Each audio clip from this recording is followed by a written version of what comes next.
Qu'est-ce que l'agriculture ? L'agriculture est la culture de fruits et légumes et l'élevage d'animaux utiles à l'alimentation humaine.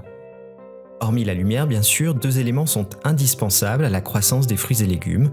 Il s'agit de la chaleur et de l'eau.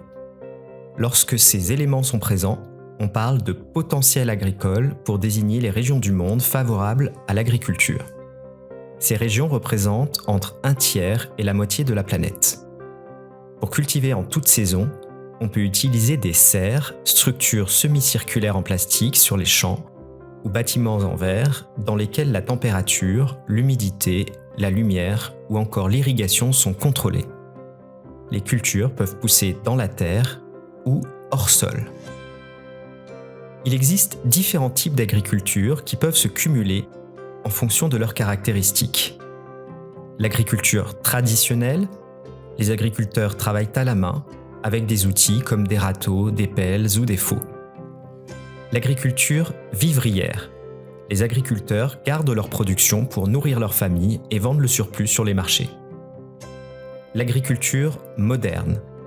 On a recours à la mécanisation, les machines, comme des tracteurs ou des moissonneuses-batteuses. L'agriculture extensive.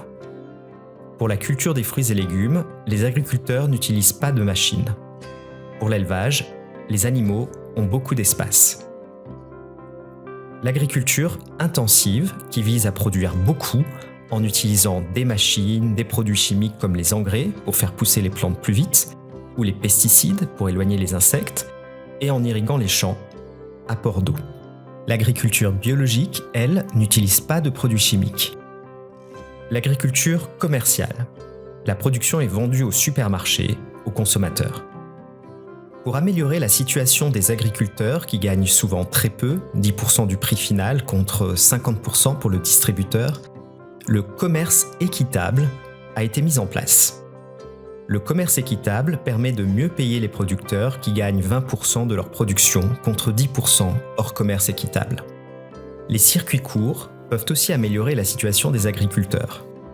Ils désignent une filière qui limite le nombre d'acteurs, mais aussi le fait d'acheter des produits issus d'une agriculture de proximité directement au producteur afin que ce dernier gagne plus d'argent. Les effets sont économiques, sociaux et environnementaux.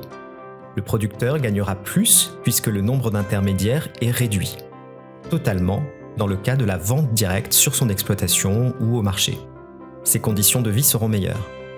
Le consommateur bénéficie, lui, de produits frais et de saison.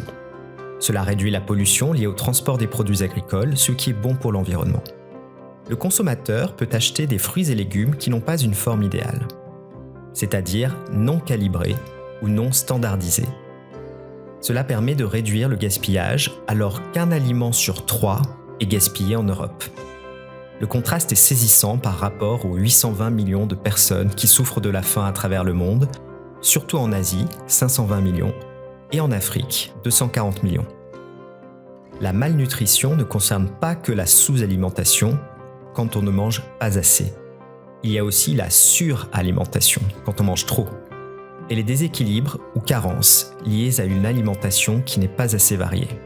Pour éviter le gaspillage et les problèmes de santé, finissons notre assiette et mangeons équilibré.